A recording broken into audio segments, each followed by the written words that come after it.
Published, 1854 Eastern Standard Time, the 29th of December 2017. Updated, 1927 Eastern Standard Time, the 29th of December 2017. Cabinet Minister Norman Tebbit was in a typically resilient mood at the reopening ceremony of the rebuilt Grand Hotel in Brighton, even though he'd been buried alive there for hours and his wife was permanently paralyzed when it was shattered by an IRA bomb almost 2 years earlier. In October 1984, room service that night was slow. He was still able to joke, "I had to wait 3.5 hours before anybody came." Harvey Thomas, organizer of the Conservative Party conference which had been the target of the devastating attack, was equally nonchalant as he recalled how he later got a bill from the hotel for his room that night.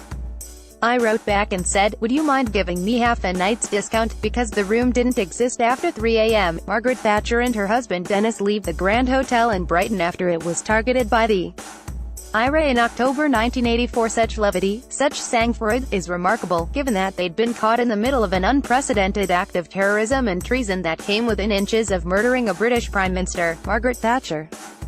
5 people did die and 31 were injured, some, like Margaret Tebbit, who was a hospital nurse, with wounds that would scar them for life. But the chaos and the collapse of government that the perpetrators had hoped to engineer did not happen. Defiance, not defeat, was the message that came from the rubble. "I am a young journalist from near Brighton and, though I was not even born back then, I have always been intrigued by what took place in my own backyard, the courage of ordinary people thrown suddenly into an unimaginable nightmare. I sought the recollections of those involved, survivors, police, firefighters and medics. This is their story of that night 33 years ago, after which Britain was never quite the same again. It just went bang," a police officer recalled. "Definitely not thunder," was the instant verdict of one of his colleagues, who heard the noise coming from the direction of the seafront hotel where the Prime Minister and her colleagues were ensconced for the Tory party conference. At a Brighton fire station, a senior officer saw the hotel's fire alarm had gone off and wondered if it was someone's idea of a joke, to wake up all the ministers and make them stand outside in the cold. But this was no prank. This was for real. A police van outside the Grand had been rattled by the shockwave and was covered with red and white dust so thick it was almost like someone had thrown a blanket over you, an officer recalls. Cabinet Minister Norman Tebbit was pulled out of the rubble of the Grand Hotel in Brighton 3.5 hours after the IRA, an unprecedented act of terrorism, which came within inches of killing the Prime Minister. Margaret Thatcher jumped out and the ground was covered in rubble, broken bricks, bits of railing. People were screaming, hanging off balconies, alarm bells ringing, water pouring out of broken pipes. My immediate thought was gas explosion, but then someone said IRA. Meanwhile, in his bed in the Grand, Norman Tebbit, the Trade and Industry Secretary, noticed the chandelier swinging above his head an instant before the explosion. "It's a bomb," he told his wife as the room collapsed and they became part of an avalanche of rubble. In her suite, Mrs. Thatcher was awake and working when the bomb went off. Her first instinct was to check that Dennis, her husband, asleep in the bedroom, was all right. He emerged, pulling on his trousers over his pajamas. Mrs. Thatcher stayed totally calm, consoling a frightened secretary that "it's probably a bomb, but don't worry, dear." She told an aide, "I think that was an assassination attempt, don't you?" Outside, PC Simon Parr saw bloodied women in ball gowns and men in dinner suits staggering out through windows and side doors. Such was the devastation that, arriving on the scene, Senior Fire Officer Fred Bishop noticed sheets, pillowcases and curtains hanging from the lampposts along the seafront. He knew it was official brigade protocol to wait outside if a bomb was suspected. But he went inside anyway, because, looking at the debris, it was obvious there were going to be people trapped. He gave his men the choice of staying out, but they all instinctively followed him through the doors. "We had to go in," he recalled. "It was our duty. When I joined the fire service, they gave us a sense of responsibility, and they always said that the first responsibility is to save lives." Aware the hotel had at least 300 guests, he radioed for backup, and as many ambulances as you can get. When he got to Mrs. Thatcher, she said, "Thank you for coming," as she was ushered to safety. In the chaos outside the hotel, rumors were spreading that she'd been killed, but then the cry went up, "Maggie's safe." Such was the relief, said a Tory MP, that strangers shook hands, and clasped each other, but in silence. 5 people died and 31 were left injured in the attack. Margaret Thatcher, who was staying in the hotel, stayed totally calm, consoling a frightened secretary that "it's probably a bomb, but don't worry, dear."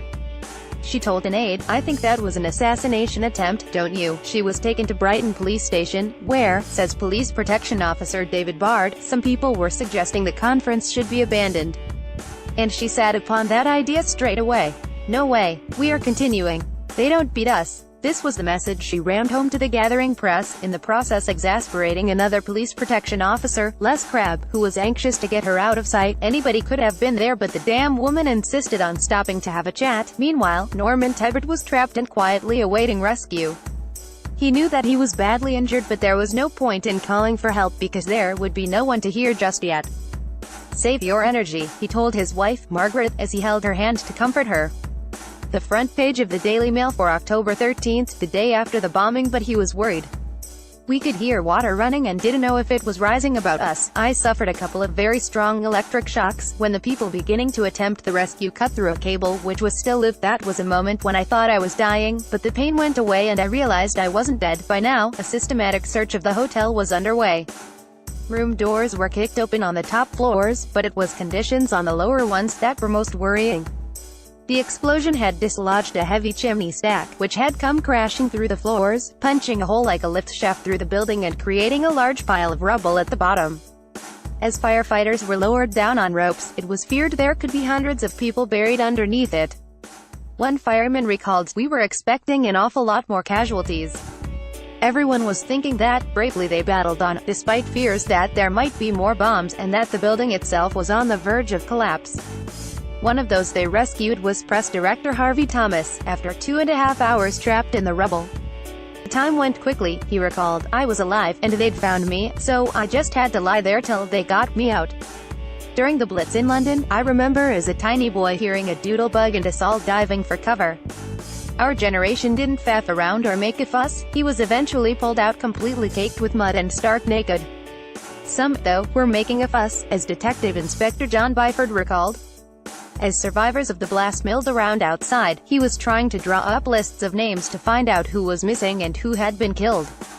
This was a time before conference security was as tight as it is today, and no one knew for sure who'd actually been in the hotel and who might have gone out for dinner or been doing other things.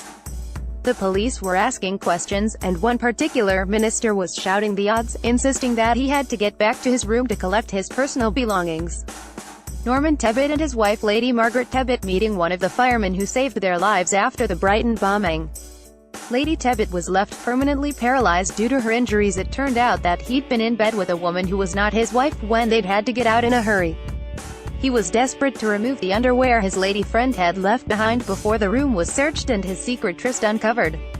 The rescue effort was now in full swing as firefighters combed the remains of the building. Once one person had been found, Bishop says, "We would call for silence, and shout out to see if anyone could hear us. And that's how we found the Tebbits." "Oh, who's that?" called a voice from the rubble. "No, who's that?" Bishop asked. "No, I asked first," said the voice, which turned out to be Margaret Tebbit. The Tebbits' bed, with them inside it, had fallen down 3 floors, the remains of which had come down on top of them. You couldn't see them initially, you could only talk to them. We'd cut a lot of the bed away just to get to them. And they were completely covered by masonry, but getting them out was no easy matter. Their position was so precarious that it was like the children's game pick up sticks, according to a fellow officer, shifting the debris bit by bit without causing a further collapse. It took a long time, and he kept up a conversation about school day games of conkers, of all things, with the couple to keep them conscious. "Oh, who's that?" called a voice from the rubble. "No, who's that?" Senior Fire Officer Fred Bishop asked. "No, I asked first," said the voice, which turned out to be Margaret Tebbit. Tebbit's bed, with them inside it, had fallen down 3 floors, the remains of which had come down on top of them. He freed Mrs. Tebbit first and covered her in a tinfoil-type space blanket. "I feel just like a chicken being wrapped up to go into the oven," she said to Bishop. "And I thought for her to come up with that, given the terrible pain she must have been in for 3 hours, was incredible." Then they got to Norman, who grabbed my hand and refused to let it go. He asked after his wife, and I lied to him. I knew she was paralyzed and her neck broken.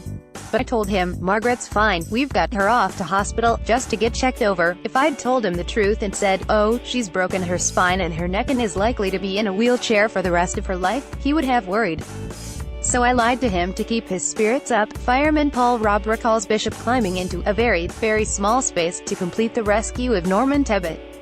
It was only big enough for him to get in, and all you could see most of the time was his feet sticking out. If anything had moved, it would have come down on him. Just to get inside the space, Bishop had to remove his helmet, which earned him a telling off later for putting himself in danger.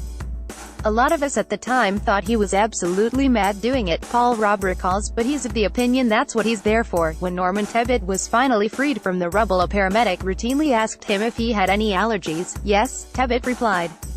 To bombs. Tebbit was finally eased out, bleeding profusely from horrific injuries to his shoulder, ribcage, and hip bone.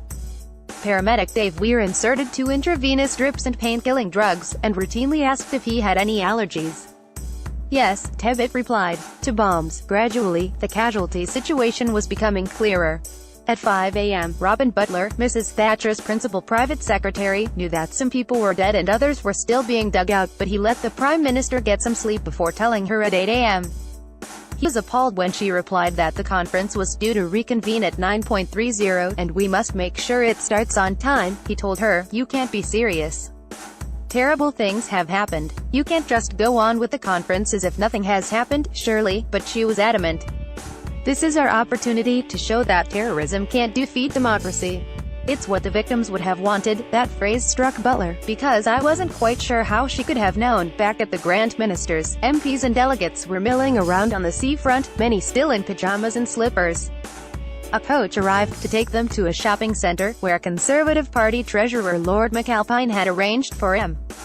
He spread the word among Brighton's taxi drivers that anyone without clothes was to be brought there and he would settle the fares, which he did.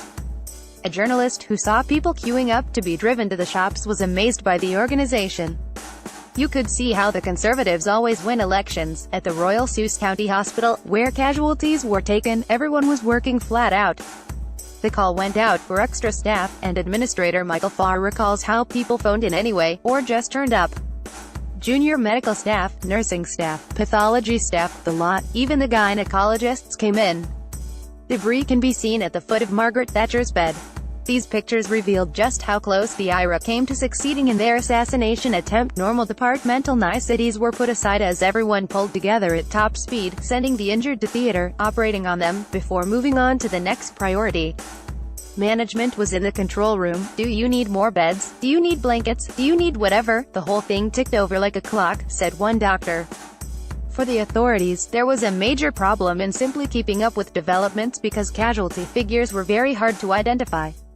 Hospital press officer Andrew Partington remembers working through handwritten lists because there were no computerized records then. This person's come in, this person's been discharged, this person's been treated, this person's in the operating theater. Think this one's dead, check that later. Don't confirm anything till we know that next of kin have been informed. Press director Harvey Thomas was one of those now in hospital. He was told that no bones were broken but that he was likely to suffer from shock and trauma and needed to stay in bed. He was not impressed by the diagnosis. "Listen, mate," he told the doctor, "I've just been blown up by a bomb and buried under 10 tons of rubble. What bigger shock can I have than that?" Stiff upper lip attitudes like this amazed Carlos Perez Avila, N.A. I had never come across that sort of attitude before. It was surreal. 2 years after the bombing, Norman Tebbit reopened the repaired hotel, seen here in 20014. Room service that night was slow. He was still able to joke. "I had to wait 3.5 hours before anybody came." He offered tea and sympathy to an elderly lady with blast injuries and shrapnel wounds peppering her body, sitting waiting patiently for treatment, which was inevitably slow in coming given the rush of priority cases. And she just smiled and said, "You know, there's nothing like a lovely cup of tea at 4 o'clock in the morning." But not everyone was quite so calm, especially the journalists now congregating in large numbers at the hospital wanting information and stories. A press room was found for them to keep them away from the patients and the wards, and they were fed what meager facts were available. But they were understandably hungry for news. Then Perez Avila had an idea.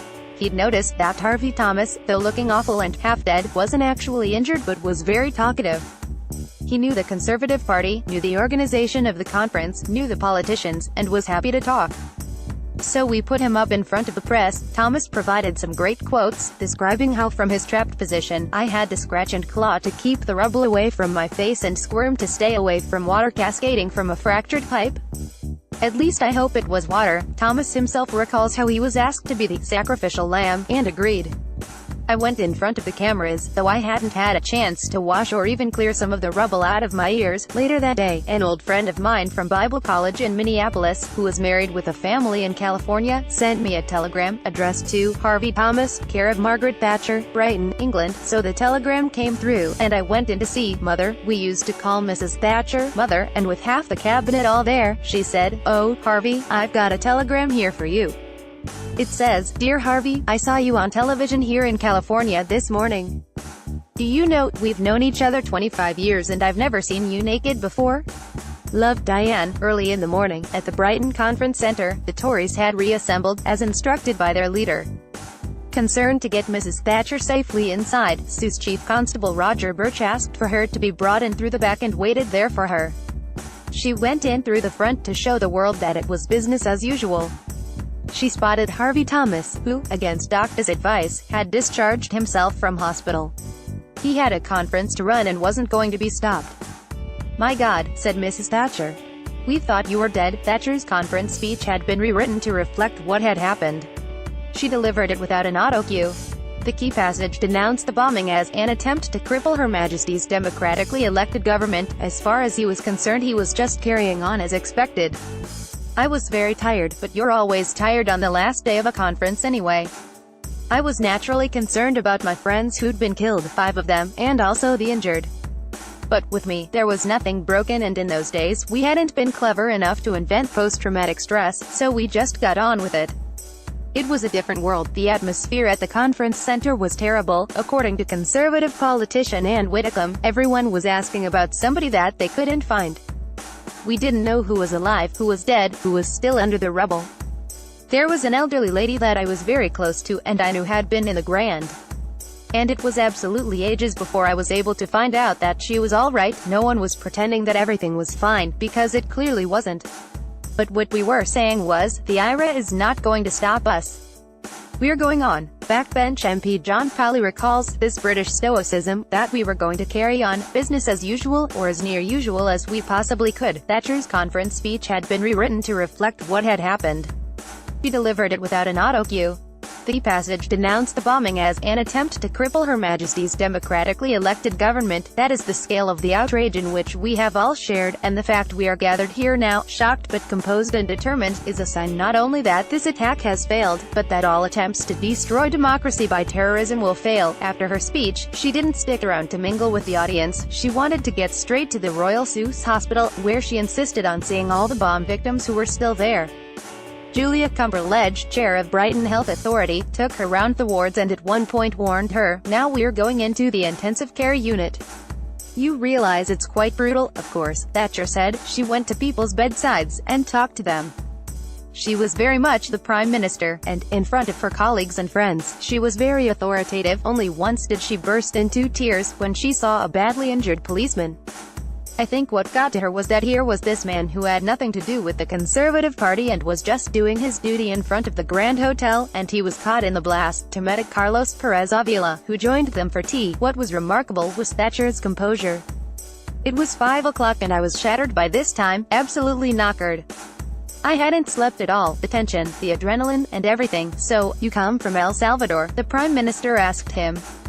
"President Duarte is a good man. I met him 3 years ago." This really impressed Carlos, who, having been almost blown to bits, doesn't sleep a wink, rewrites a speech, delivers it, and is perfectly coiffured, and still remembers the bloody president of El Salvador. But for Thatcher's principal private secretary, Robin Butler, who'd been at her side when the bomb went off, there was no such heroic accolade when he got home after the conference. "That'll teach you for sitting up with a blonde at 10 to 3 in the morning," his wife Gillian told him.